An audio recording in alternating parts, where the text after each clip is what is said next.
हलो hello सभई गॾिजी यार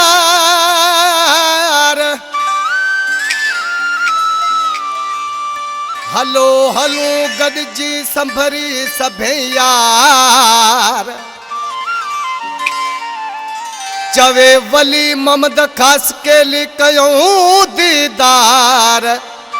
सुने साईं लतीफ़ जो शाहपुर पुरलग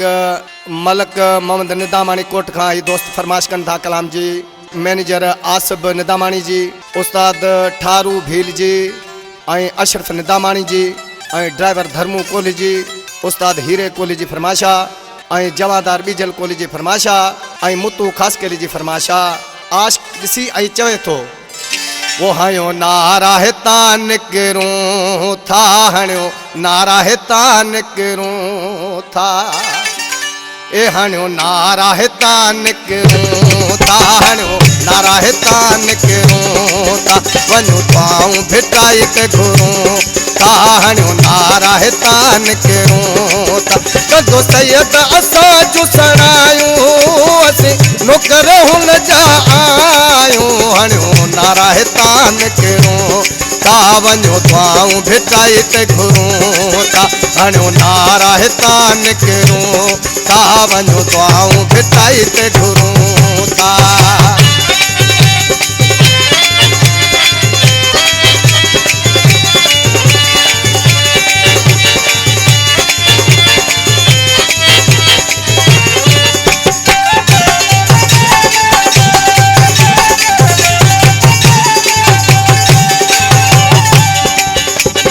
मथे कई सो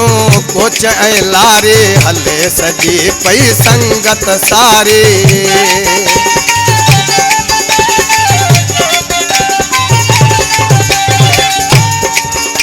ओ बधी कई सो कोच लारे हले सजी पई संगत सारी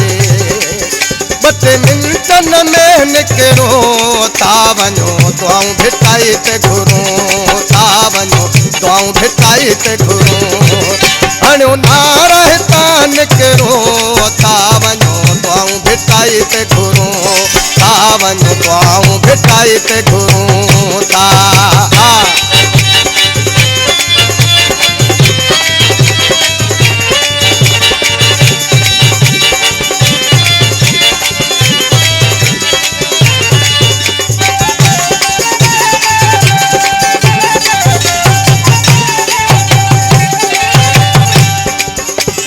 देह जो भी भज रसी वयासे खरन सावन उते लथासे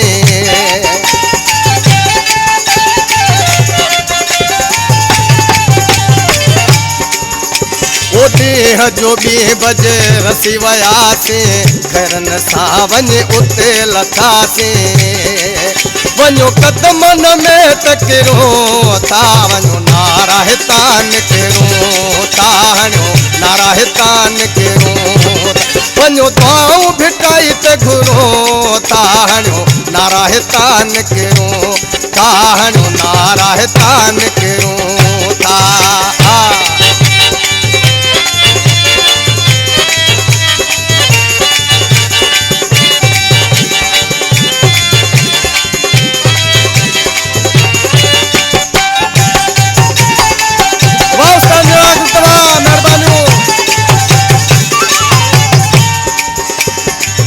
केली जो उम्मीद थो पूरियूं वली ममद चए थियूं समूरियूं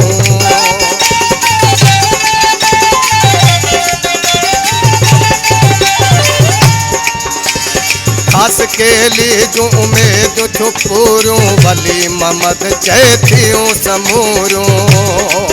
हाणे मोकलायो निकिरो था वञो दुआऊं भिटाई ते घुरूं था वञो दुआऊं भिटाई ते घुरूं था हणियो नारा हिता निकिरो था वञो दुआऊं भिटाई ते घुरूं था वञो दुआऊं